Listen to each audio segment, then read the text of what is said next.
हमारो देवरा सखी कर है पूरा गंजन मागे।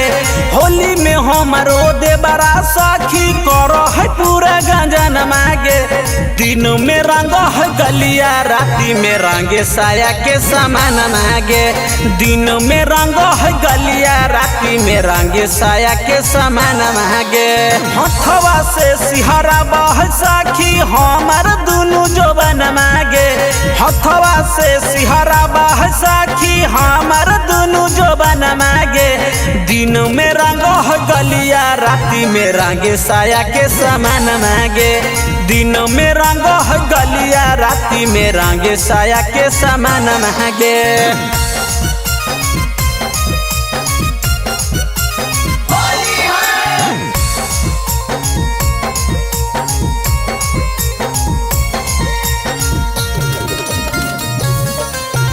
रंगे साया के समान मागे। रंगे साया के समान मागे। कैसे माना करिया कई छोटका देवर गे सखी। हमरा ठीक नहीं लगा है ओ करते बरगे सखी।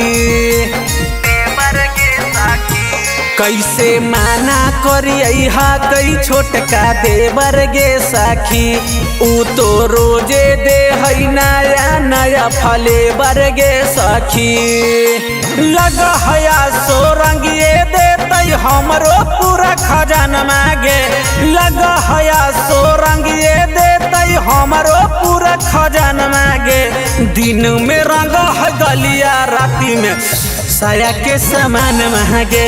दिन में रंग है गलिया राती में रंगे साया के समान मागे।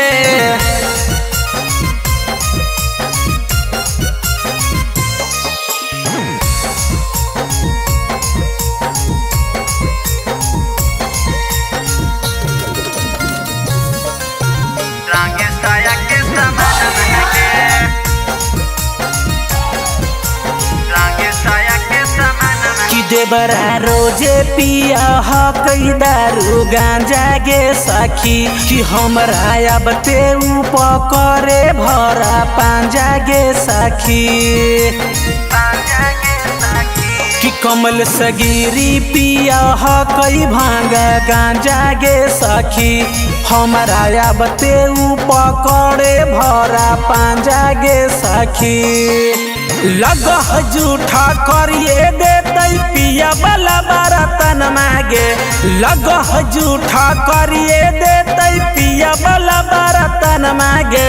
दिन में रंग है गलिया राती में रंगे साया के समान मागे।